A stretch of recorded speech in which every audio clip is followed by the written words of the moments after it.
Have you ever thought about the history of the front porch, or much less just cared about the history of the front porch? I mean, the front porch, the more you think about it, the more you learn about it, it's actually pretty fascinating.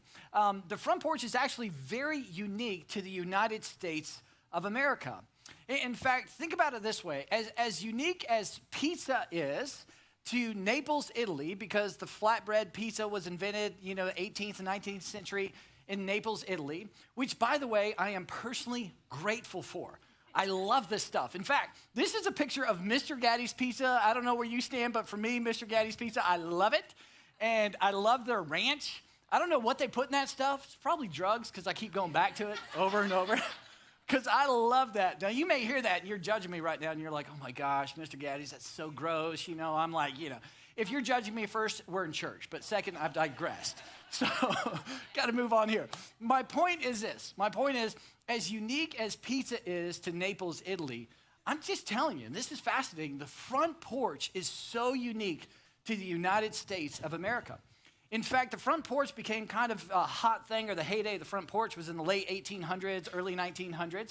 And during that time, you have to know about kind of American history and the American home. I mean, at that time, there was no indoor plumbing. There was no electricity. And so, the outhouses in the backyard, the trash, there's no trash services. So, the trash, all the heap is in the backyard. I mean, you didn't go to the backyard. That was not the place to be or hang out. And then there's no air conditioner and, those kind of things in the house. And so, what you naturally did was to go, hey, it's hot in the house, doesn't smell good in the backyard, so we're going to go out in the front. And when you would go out in the front, you would stand there, it'd be dirt. You're like, man, we got to do something about this. And so they started to build the porch, and then inclement weather started to build, the top of the porch. And before long, you have the front porch. And I'm telling you, the first house did it, second house did it, third house, and now it's catching on. And everybody's like, man, I got to have a front porch. I mean, that's the thing to have. That's the coolest thing that's happening right now in the American culture, is to go, woo, you got a front porch. That's so rad. That's so amazing. I want one. And people were adding front porches like it was going out of style. I mean, it was fascinating. In fact, a book that you're never going to read is called Out on the Front Porch. And talks about the history of the front porch, and this is where I get a lot of this information. But look at what it says. This is kind of describing what was taking place in late 1890s or 1800s, early 1900s. It says that evenings, as the outdoor air provided a cool alternative to the stuffy indoor temperatures, the entire family would move to the front porch. The children might play in the front yard or the friendly confines of the neighborhood, while the parents rocked in their chairs, dismissing the artist's labors of the task of the day into relaxation and comfort. And then look at this. Stories might be told, advice garnered, or songs sung. Whatever traditions and manners the family might have could be offered in this setting. What the family room or TV room of post-World War II America would become existed first as the front porch. I mean, the front porch was the place to be. It was amazing. And if you were really someone, if you wanted to accessorize your front porch and really take it to the next level, what you did in the late 1800s, early 1900s, is you got a front porch swing. I mean, these things were hot. These things, it would be equivalent to like getting an 80 or 100-inch TV in your living room today. It's like, wow, It's like you have a front porch swing. Man, that is so amazing. And you would rock out there and you just talk about life. And that's the front porch. I mean, the front porch, it was a place to be and the place to be known. It's a place to talk about small things and big things, talk about the weather, talk about sports, talk about, hey, look at that tumbleweed out there, whatever it may be. And it's also the place to talk about real life. Here's what's going on in my life. Here's what's going on in my relationships. Here's what's going on in my marriage. Hey, here's what's going on financially. It's a place to laugh together and, celebrate all the good things of life. And, everybody's like, that's so amazing. And it was a place to hang out, connect around the emotional storms of life. Hey, here's what's really happening in my relationships. Here's this trauma or tragedy, and I'm not sure how to process this. Here's what's really going on in my marriage. Here's what's really going on with my son or daughter. I mean, it was a place to be and the place to be known. And spiritually speaking, I mean, hey, conversations about God, man, here's what's going on. And man, God seems so real and so amazing. And I'm so connected. And he's so good and so loving. Wow. And the front porch was a place to go, I'm not sure about God. Not sure there's enough evidence to say he actually exists and that he's a personal God. Have you ever felt that? Because I kind of feel that. That's the conversations that would happen on the front porch. It's amazing, amazing place of connection to feel value, to feel heard, to feel seen, and to be known. But then some things begin to shift. Over time, we started getting indoor plumbing in the majority of homes and bathrooms. Now we have bathrooms, and wow, that's pretty amazing. Indoor plumbing, pretty cool. And before long, we get electricity. In fact, you may not know this, but in the 1920s, about 50% of American homes had electricity, which means 50% didn't, which is pretty wild to think about. But electricity now brought in air conditioner units. And it's like, wow, here's some cool air, we have indoor plumbing. This is amazing. It's a place to be. We don't need the cool, refreshing breeze of the front porch. And then a few short years thereafter with electricity, we got one of the most fascinating inventions in American history. We got the television. And oh, wow. I mean, that thing was so cool in a box, like you're checking out all these stories of adventures, and here's what I hope and dream about. Man, I'm seeing this reality. People are engaged all in the living room now with the cool AC and their TVs. Man, it was a place to be. And over time, there's this shift. And this shift with indoor plumbing and trash services and no longer outhouse and, trash heaps in the back and all this stuff and all these conveniences. Now we're hanging out in the living room. And now the architecture of homes begins to change. And in the late 1890s, early 1900s and so on, the average home had this big old front porch. And I love the design of these homes because I think architecture actually speaks to you. When you see a home like this, or if you go to maybe an old downtown area and you walk through an old neighborhood, doesn't it just kind of speak like architecture is personified? It's like you see a home like this and it's like, hey, you're welcome here.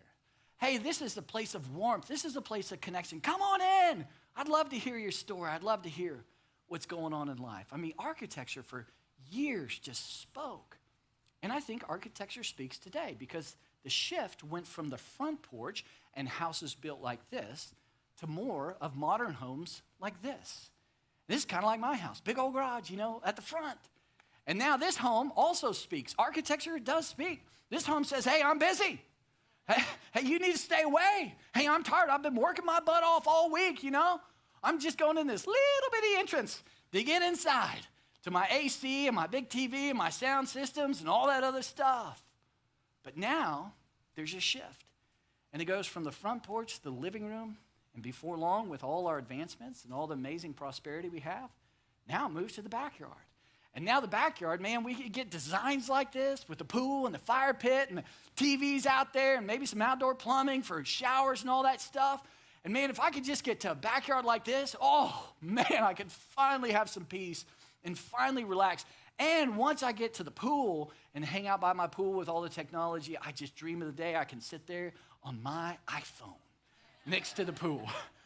And the technology, I'm telling you, it gives you all the wonderful connections. Now you're more connected than you've ever been to all your friends, social media, what's happening in the world, your finances, investments, business stuff. I mean, it's all around. You're like, whoa, in the palm of my hand. And my point is not to say that's bad. That's not what I'm saying at all.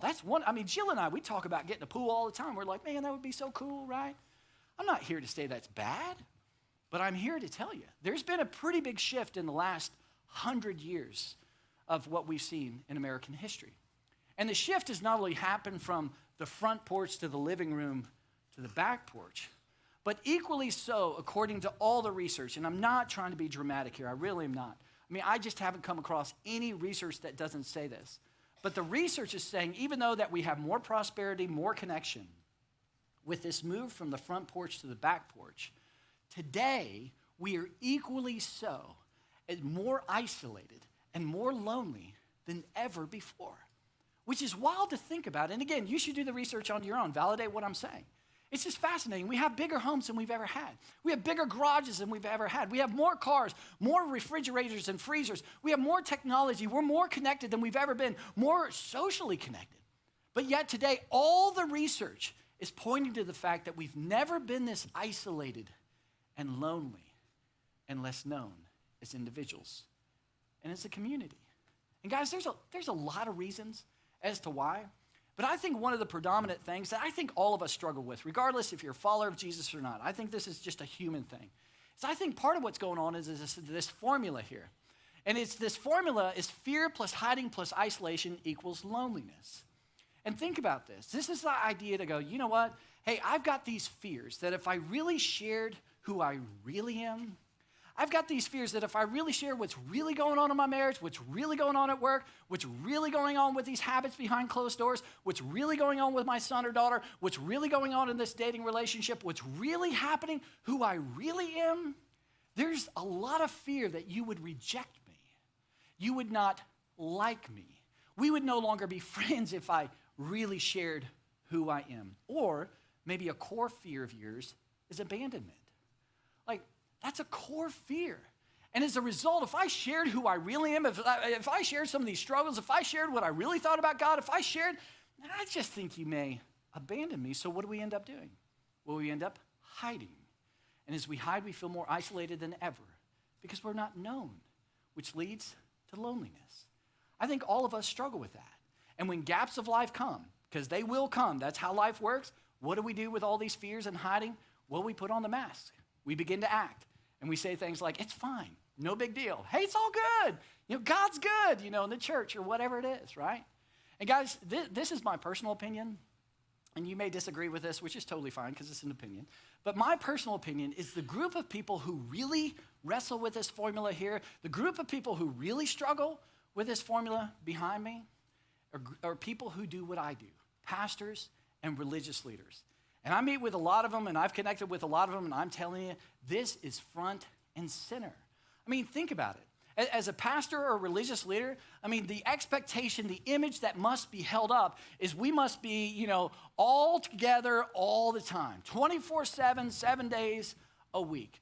Because, I mean, and if you think about it, I mean, that's fairly reasonable. Because if imagine me getting up on, stage here on Sunday, and I'm talking about life, and here's what we should do in life, and here's what's going to lead to freedom or whatever it may be. And then on Wednesday, you're like, whew, Buck, you're out of control. But you're like, that's fine, it's Wednesday. No big deal, right? But on Sunday, when you come back, Buck, and you stand on that stage, man, I need you to have it all together. I mean, it just doesn't work that way as a religious leader or as a pastor. No, it's all together all the time. And that's a lot of pressure. And that's a lot of an image to hold up. And guys, I get it. Because, I mean, to stand up here or for a religious leader to stand up and tell people how they should live their lives, I mean, there's that integrity piece that you've got to have. I totally get that. But I'm just telling you, the people that I've seen struggle the very most, and a lot of hypocrisy with this, religious leaders and pastors. And do you know whose fault it is? Do you know whose fault that why we struggle so much with all this stuff? It's really your fault. It really is. And I say that because you want me to have it all together all the time. You do.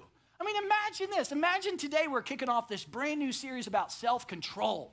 And I'm like, man, self-control is so important, man. It'll lead to great things in your life. Hey, before we jump into part one, I just got to share with you, I'm so grateful for the elders here at Northpoint. Man, over the last 30 days, they picked me up downtown on 6th Street about 15 times. I've been out of control, guys, but today I'm going to talk to you about self-control. You'd be like, Buck, what? That's crazy. Or if we were doing a brand new series about marriage, and I said, making the most of your marriage, and you're like, oh, man, okay, I'd love to learn. And I lean in and I say, hey, before we jump in part one, Jill and I, we've been married 23 years. I just don't think we're going to make it 24. It's just not going that well. But let me tell you how your marriage, you'd be like, come on, man, big boy, you got to get off stage, And I get it. I get that whole thing. But there's a lot of pressure. And as a result of that, people who do what I do, pastors, oftentimes there's a fear. I just can't be known. I can't share the real me, the real thoughts, what's really going on in my marriage, what's really going on with my kids, what's really going on with my relationship with God, what's really going on with my coping mechanisms behind closed doors when I feel all that pressure. So we hide and we isolate. And there's an incredible amount of loneliness. Like, as I share that to say, I get it. I get why we face this. But I'm not alone. Because as I alluded to earlier, the research says, this is impacting so many of us. In fact, if you look at the research, which again, I'm just going to show you a little bit, and those of you who love research, you're going to like this. Those of you who don't love research, just be patient a little bit, but this does paint a really important picture. When you look at the research, which is the latest research according to Harvard graduate studies, this study just came out a few months ago, talks about what's going on in terms of loneliness. It says, our new report suggests that 36% of all Americans, including 61% of young adults and 51% of mothers with young children, that's important to pay attention to, feel serious loneliness. Not surprisingly, loneliness appears to have increased substantially since the outbreak of the global pandemic with COVID. Now, guys, this is not talking about that idea to go, hey, you feel lonely. I mean, all of us, that's 100%. We're going to feel that from time to time. This is talking about chronic stuff. This is saying chronically, day after day, man, I feel this just isolation and loneliness. And over 50% of moms are feeling that. And then when it comes to the next generation, when it comes to your sons and daughters, when it comes to my sons, when it comes to our students here in Transit and Inside Out, which are middle school and high school environments, we got to pay attention to this. We got to lean in because the research goes on in this study. Look at what it says. It says young adults suffer high rates of both loneliness and anxiety and depression. According to a recent CDC survey, 63% of this age group are suffering significant symptoms of anxiety or depression. Guys, that's 6 out of 10 of our kids, of our sons and daughters. That's 6 out of 10 of our high schoolers. And we can mask it. Again, this is what we do. When there are gaps, when we're feeling, oh, I'm fine, it's good, I'll just plug in here a little bit more. But the reality is, the research, the objectivity, the science is saying there's a massive amount of the next generation that are dealing with loneliness. And sometimes we go, well, just suck it up. Just that's an emotional thing. Just get over that. Like, be less lonely. It's not a big deal, though, because it's just emotions. That would not be true. Because loneliness not only is an emotional thing, but it's a psychological thing, and it's a biological thing.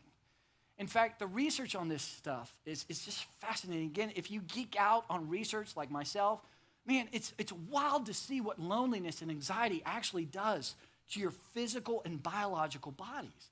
There's a gentleman by the name of Dr. Steve Cole, and he studies loneliness at a cellular level. In other words, what's happening to your physiological body as a result of this chronic loneliness. And look at what he says. This is wild.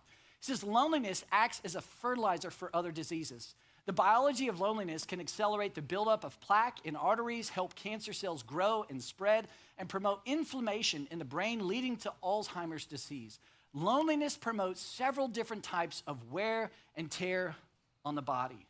And then Dr. Juliana, who's a professor at BYU who also studies loneliness, look at what she says. She says, a lack of social connection heightens health risk as much as smoking 15 cigarettes a day or having alcohol use disorder. Loneliness and social isolation are twice as harmful to physical and mental health as obesity. There is a robust evidence that social isolation and loneliness significantly increases risk for premature mortality, and the magnitude of risk exceeds that many leading health indicators. So here's the deal.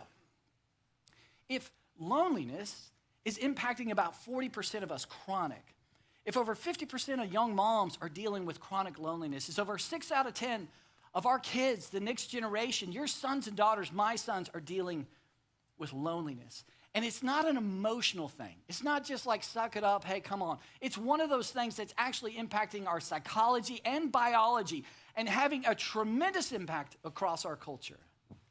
Then we've got to talk about this. We've got to begin to lean into this discussion. And today, why I'm so grateful for this series that we're kicking off. A couple weeks, we're going to be talking about this. I'm so grateful that we're going to be talking about how in the world can you and I, regardless, again, if you're a follower of Jesus or not, how can you and I be intentional about being seen, being heard, being valued, being connected, getting back to the front porch? I mean, what does that look like in our lives today? Because it's one of the greatest gifts, honestly. It's one of the greatest gifts you could give yourself. Again, back to the research. I mean, if you wanted to know how to be happy in life, if you want to know how to be fulfilled, if you want to know how to experience purpose, and you were like, hey, I'm not going to go off your opinion, my opinion, whatever. We just want to go off of hard science, hard objectivity. If we want to go there, then the longest running study on happiness, and I'm not going to elaborate here, but I just want to show you this. The longest running study on happiness is the Harvard study of adult development. It's over 80 years it's been going, and all the other research in this context, in this field, points to the same thing. And here's what it says. It says, a Harvard study almost 80 years has proved that embracing community helps us live longer and be happier. Listen, all the research, do it on your own, says that happiness fulfillment is not found in your bank account. Man, you can climb that thing, get it really big, make great investments. Good for you. I want that for you. It's not found in your titles and how much success, and look at, I've done this, and I've accomplished this, and it's not found there. And it's not found in notoriety. Like, hey, more people know me today, and I've arrived. And I mean, so much of that has far more to do with your dad and far more to do with your mom than anything to do with happiness. If you want to know where genuine happiness, those things give you a rush. But if you want to know where lasting happiness is found, all the objective research says it's found when you are intentionally prioritizing the front porch in your life. And it's a choice, and it's a decision we can all make. And I so want you to experience that freedom, that liberation, that joy, and that lasting happiness. And it comes through connection. So guys, that's why we're talking about this. Now, here's what's so cool, is that when you think of, if you thought of all this and you said, okay, here's the science, here's what it says about loneliness, here's what all the research, here's what it says it's doing to our physical bodies, here's what the science and the research says in terms of if we're connected, what it's going to do to our lives. And then the question becomes, what about God? What does God have to say about this? I mean, if God really loves you, if God is genuinely for you, and I know there's a lot of questions, I don't know if God loves you. Okay, if God really is for you, what is he going to say in this discussion? How's he going to lean in to this discussion? Well, guys, what's so cool is we actually know. We know how he would lean in. We know what he has said. We know what foundationally is true of you according to your heavenly Father. And we know that from the very first letter in the scriptures. In fact, if you open the very first letter in the Bible, it's the letter of Genesis. At the very beginning, it's about the foundations. It's about the foundation of you, the foundation of me, the foundation of our world. It's like, here's how you were created. In the very beginning, in the very first letter of Genesis, I'm not here to talk about, how God did it in 6 literal days, and is that true or not true, and all that. That's another discussion for another day. But I am here to say, in the beginning, God. In the beginning, God. And in the beginning, when God created the world, he created the seas, he created the land, he created the universe, he created the galaxies, he created the whole thing. He created the first man represented in Adam. He created all the fruit and all the food and all this wonderful stuff. And he stood back after the creation happened. And he looked at it all and he went, wow, that's so good. Good meaning complete in form, in function, in potential. In other words, I am love. I've created the best possible world I could have created with form, function, potential to experience the greatest thing you could ever experience in life, love. There it is. And God said, it's complete and it's good. And then something so interesting happens. Look at this. The very next thing, it says, then the Lord said, it is not good. And I'm like, what? I thought it was good. God, is it good or not good? What's up here, God? And God looks at something and he sees all these things that are complete. And he says, but that thing over there, that thing is not complete. There is something lacking. What is lacking? And God tells us. He says, it is not good for the man to be alone. Now, Adam represented the first man. And God looks at Adam, and you got to think about this. There's Adam.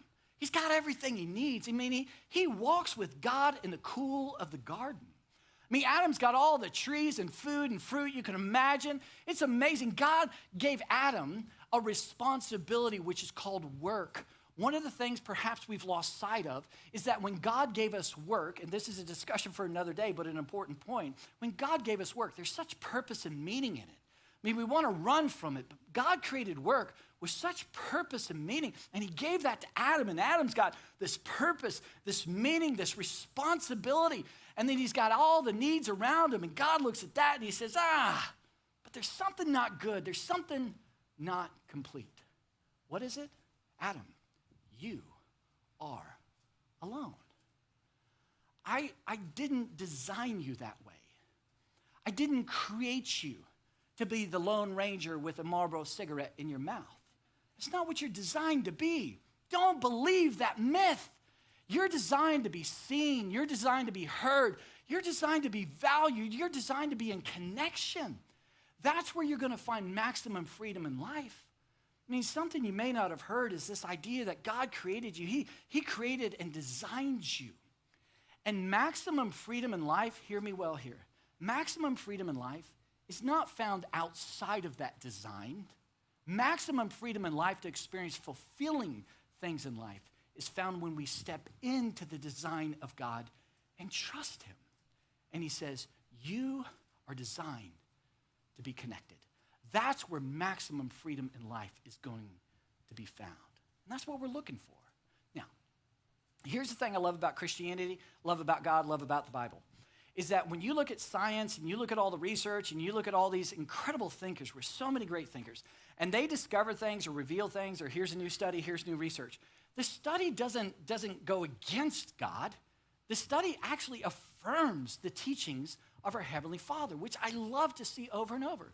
So God says to you and me, you're going to find maximum freedom in life. You're going to find maximum fulfillment in life when you step into my design. You're not designed to be alone. You're designed to be connected. Well, do we see that? Is that experientially true? Well, perhaps. Think about it this way. Have you guys heard of these things called the 5 blue zones in the world? The 5 blue zones? There are 5 places around the world that scientists have looked, and what they did is they said these are the 5 places that people live the happiest, the most fulfilled, and the longest lives on planet Earth. And if you're curious about that, there's so much information, so much research, because the scientists have gone to these 5 destinations around the world. They've looked at all the stuff, and they've looked at people's genes, they've looked at their dietary habits, they've looked at all this kind of stuff, and they're like, what in the world is happening? These people live longer, more fulfilled, happier lives than anyone else in the world. So what's going on? Well, if you look at the information, there's some great stuff there. But if you were to kind of synthesize that and say, okay, let me boil it down to what are the major components that actually lead to that in our life, you would boil down one of the major pillars of what leads to happiness, fulfillment, and longevity is intentionally prioritizing the front porch in their lives, as our Heavenly Father has said from the beginning. That they just decided, you know what, when it comes to family, when it comes to friends, when it comes to neighbors, we're just going to get to the front porch. We're going to intentionally prioritize that on a continual habit. Like, I'm not going to be a lone ranger. I mean, there's that temptation out there, but that's not where life is going to be found. I got to be connected to talk about the small things and the big things. Talk about, the emotional celebrations and the emotional storms. I got to have a place that I've connected long enough to build that trust to say, here's what's really going on. No secrets here. Here's what's really happening in my life. And when you intentionally prioritize the front porch, the evidence says that's the most happy, fulfilled, longest living individuals in our world. It's experientially true.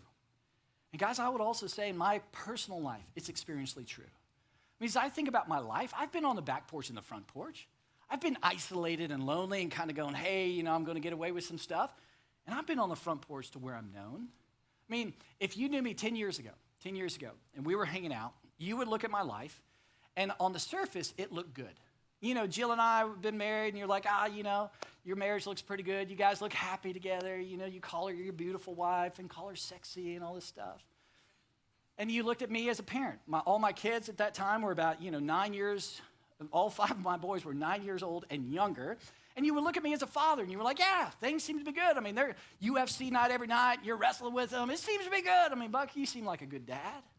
And then personally, we just started Northpoint. We're setting up Northpoint in the school every week. And it's a lot of work, tons of energy. But, it's like things are happening, lives are changing, Northpoint's growing. You're like, you seem to be happy. Your life seems to be pretty good. But if you were to step into that 5%, 10% of my life, that what's really going on is a different picture. It's a radically different picture. In my marriage, I was emotionally numb. Pretty much emotionally dead on the other side of Jill. And that had happened for years and years and years and years. I just didn't know how to be alive emotionally. And I thought it was weak to be alive emotionally. To be able to express what's really going on between, Jill and I. And she always would question, is it me? Is it me? Is it me? Is it you? Is it me? What's going on here? And I just wouldn't ever emote. I didn't know how to begin to express this. As a result, there was such a lack of intimacy that's happening. And I kept believing the myth in my mind. Man, strong men, powerful men. We get control of our emotions. We don't deal with those. So I'd suppress. Boy, it was killing my marriage. When it came to my sons, it was all about size and position parenting. I was a pastor. I still am a pastor, but 10 years ago as a pastor, I felt the pressure. Man, perfection. If we're going to grow as a church, I just transitioned from Dell to this. If we're going to make it as a church, man, my family, if I can't lead my family, how can I lead the church? So, man, my boys better do what I ask them to do. They better be perfect. So on the other side of that, whatever I had to do to leverage my size and position to get them to do what I wanted them to do, I did. And I was starting to see that the relational piece that I was missing because it was all about size and position was starting to form some cracks in that relationship. Personally, I was running on empty. And no one truly knew that last 5 or 10% of what's happening. And then some things happen. Mom passes away, my dad relationally walks away, and I finally decide to do something that I hadn't done in my whole life, to intentionally step in to some front porch relationships with a group of guys, with a counselor, and for the first time in my life, I exposed and I said, this is who I am. This is what's really going on in my life. This is what's really going on with Jill and I. This is what's really going on with my boys. Here's what I'm seeing in their insecurities and their lack of work. I think that's connected more to me than the environments and their social media accounts. And I begin to express that, and I begin to express what's really going on here. And guys, long story short, fast forward 10 years today, Jill and I's marriage, it is not perfect, but I am far more emotionally alive on the other side of her, and we experience far greater relational intimacy than we've ever experienced in our marriage of 23 years. On the other side of my sons, I've been able to own my piece of the pie and my piece of the past, saying, man, all that shame and all the control and anything I did to get, hey, I got to own that. That's not you, that's on me. I put that in you. I am so sorry. I got to own that and ask your forgiveness. And today, my relationship with my boys is greater than it's ever been. Not perfect, but it's more connected, more trust is there than I've ever had in my relationship with my sons. And today, I stand before you 10 years later, and I feel more fully alive as a man. When I wake up and look in the mirror, when I stand before you guys today, it's not perfect by any means. But man, stepping into God's design, experiencing maximum amount of freedom to feel maximum amount of feeling alive, that's more true today than ever before. And if you said, Buck, if you took those snapshots, what happened? I would just say, I was intentional. I was intentional about getting on the front porch, being seen, being heard, being valued, and finally, being known. All the research points to a step that every single one of us can take in our lives, regardless if you're a follower of Jesus or not, that actually leads to what we're looking for. And that is to intentionally prioritize the front porch in our lives. So guys, let me just be real honest and ask you a question. As you think about your personal life, whether you're watching or listening online or you're here today, are you on the front porch or the back porch? Honestly. Like, is there intentional relationships in your life? Not that like, hey, we have some fun together and, we have these convos. That's part of it. There's the small things. Let's talk about the weather and sports and some ups and downs of life. But do you have these intentional relationships where you're seen, where you're heard, you're heard, and you're valued? Where you building trust to actually get over time, it's not overnight, to the 5%, 10% conversations to go, this is the real me. This is what I'm really struggling with when it comes to God. This is what's really going on in my relationships. Here's what I'm really dealing with in my life. Are you on the front porch or the back porch? It's a game changer in all of our lives. And guys, I've seen so many examples of this to where individuals and couples have made the decision to say, you know what? It's hard. It feels like, where there's a lot of vulnerability, but we're gonna prioritize the front porch. And I've seen what it's done. In fact, I want to just share one story of Randall and Kelsey. And this is a particular story that I get a front row seat to. There's lots of amazing stories here at Northpoint, but this is one that I've watched over the last couple of years. And I've watched this couple and what's happened in their life. And when you talk about genuine life change and you go, something's happened. There is a directional shift and a pivot in someone's life. I've watched that in their lives. And I want you to take a look and look at their story and look at how they prioritized the front porch in their life. Take a look.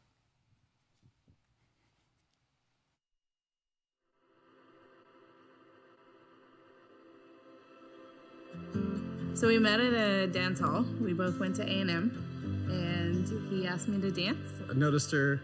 I was like, man, I've got to talk to this girl. I'm like, I'd never had that feeling before. And I was just like, man, she's so pretty. Went over there and was like, hey, my name's Randall. Would you like to dance? Yeah, no problem. And like, we get halfway on the dance floor, and then she's like, wait. Did you say, do I like to dance or would I like to dance? And I'm like, both? And so we just kind of went on the dance floor and danced, and it was great. But the year we met was a little bit chaotic. Finishing up college, he was struggling at home with his dad was battling cancer, and it was just a really rough year. And so we parted ways for an entire year. And a year to the day, we walk back in each other's life. The first thing we say is, I love you, and we're engaged 3 months later. In March of 2020, we had our second child. A pandemic was happening. With my child, I was suffering postpartum pretty significantly. And then Randall was working at home at a job that was just draining him. It was really hard to kind of separate the lines between work and being home. And I guess the beat down at work led me to being very disengaged after work. And all I wanted to do was kind of self-medicate with the phone. I just wanted to kind of veg out. Fast forward to 2021, then like the snowpocalypse happened. I lost my job the first day of March. Right after that, yeah, it was just everything just came tumbling down, so to speak. To be completely honest, I needed to overcome this apathy of just, yes, the kids are important. Yes, the house is important. Yes, jobs and all these other priorities are important. But if we can't prioritize each other and prioritize our marriage, none of that stuff is actually going to be successful. We had a little talk together, a very candid talk, and just like, hey, I'm not happy, you're not happy. We're still very committed to each other, very stubborn, we're not gonna give up. So, it was like, all right, let's do what we have to do to kind of get this right. My sister came up to me and said, hey, we're signing up to work on our marriage in this Marriage Matters class. I signed you up. And you gotta love somebody who loves you enough to know, hey, I know y'all are having a hard time. I think y'all should do this. I was not sure. It was our first group. What is this gonna be like? But we actually were met with a very genuine group. I realized what was lacking so much for me was community. I needed people. I needed relationships. These people who loved us and were for us. And in a time in life when we felt so isolated. It's great knowing that you're not the only one going through something. The aspect of community and the thing that even my personality type was missing was just, I needed to care about people. The going through Marriage Matters and having people that truly cared about our marriage and our well-being, and then likewise, we cared about them and their well-being, and I didn't realize how important that was to me. We were able to put ourselves in an environment where he could connect with the gentlemen, I could connect with the women, and we felt cared for and loved in so many ways. Everything we learned in Marriage Matters actually not only helped us to better ourselves and better our relationship, but actually helped us get through that whole next year of unemployment that we had ahead of us that we didn't know was coming, and just how to be a team again, be for each other, to communicate, move forward, how to just thrive despite the circumstance. We were definitely in a much better place than when we went in. Had the tools, just had the awareness of kind of where we needed to go. From Marriage Matters, I learned I needed more of this. This is what I'm lacking. This is what I'm struggling with, is I need something beyond the four walls of my own home. And so from there, from Marriage Matters, I joined a women's group. And then, she was like, hey, I'm in a women's group. You could be in a men's group if you want. I'm like, okay, yeah, that's cool. Let's do that. So joined a men's group, and it, again, authenticity is just fantastic. We had gone through a long time of just, internalizing things and making it through, but it's better to thrive. It's better to be actively working towards a positive outcome instead of just kind of, going through the motions. I think I would tell somebody, if they're thinking something's missing, if you don't have a support group or a support system, then something is missing. For us, it was community. I thought, during our struggles, I need more space. If we have more space, if we have a little more time, when he goes back to work, and it's none of that. We needed more people.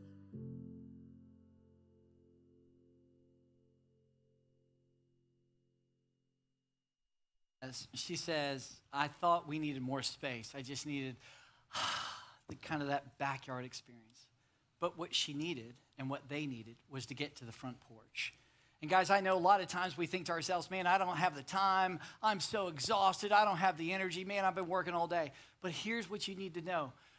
To begin to feel that energy oftentimes means I prioritize the front porch, and all of a sudden I had this new energy because of these connections to do things I've never done in my life and to experience things I've never experienced.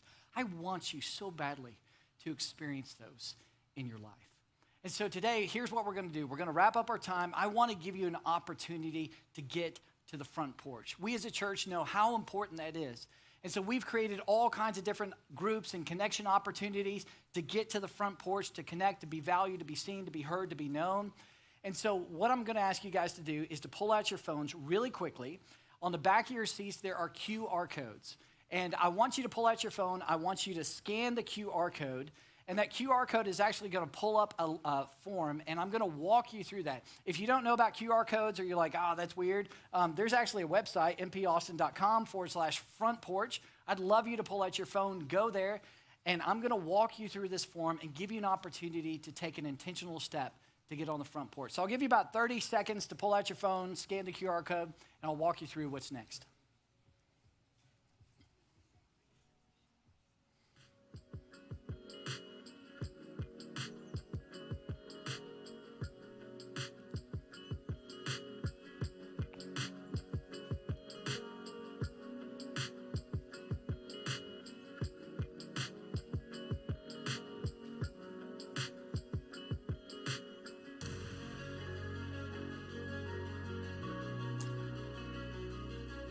Okay, how you guys feeling?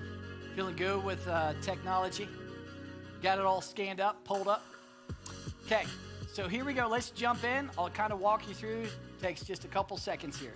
So the first thing, once you scan that QR code or type in that link, this form right here is going to pull up. And we're going to ask you for your name, email address, and phone number, and the most preferred way to contact you. Now, here's the thing. I want you to listen up. We're not here to spam you or to bother you. You're spammed enough all week long. We just want to provide you the next step of what it looks like to intentionally prioritize the front porch in your life. So this is just that information for us to be able to follow up with you in your preferred method. So that's what this first page is all about. If you scroll down this form, then it talks about our different kinds of front porch opportunities to connect. There's men's groups, women's groups, couples groups, college age groups, young adult groups, short-term groups. Short-term groups are what Kelsey and Randall talked about, marriage matter groups. We've got some marriage matter groups kicking off. We've got starting point groups, which if you've got questions about faith or why is faith even important? Who cares if I'm a Christian or not? Those are legitimate questions or questions about science, whatever it is. Starting point groups are a short-term group. We've got blended families groups. We've got a group called How Not to Read the Bible, because the Bible can be very confusing, and if you don't know how to read it, you're like, I'm done with this thing, right? Well, we've got a short-term group on how not to read the Bible to actually give you some great next steps on how actually to read the Bible. So there's a lot of short-term groups. Others would be, if there's another group that you would like to be part of that maybe is not listed there, we'd like to know that. And then last of all is unsure. If you just don't know, like, hey, I don't know what kind of front porch environment I'd love to be part of, we would love to follow up and help you out. And then this last page is just to say, hey, if you have additional questions, want to give us additional context, this is your first time checking out a group, we'd love to know that. And here's what we're going to do. So I'm asking you, fill this out, hit submit, and then in the next week, we will personally follow up with you and give you an opportunity to take a step and to be intentional to get in that front porch environment, to be on the front porch and get connected. It's one of the greatest things from science. It's one of the greatest things from your Heavenly Fathers you can choose to do in your life. So guys, let me pray for us. If you would fill that out, and we will follow up in 1 week. Father, thank you so much for this moment that we can talk about things like this, and we can think about the things that you have done in our lives and how you've designed us. God, you know how important community is in our lives, and you know the fears associated with that. And so, God, I just pray that you give us the courage in this moment and this week to take a step, to get on the front porch, whatever that looks like in all of our lives. Trust you with that. In Jesus' name, amen. Guys, thanks so much for being here. I'll see you next week.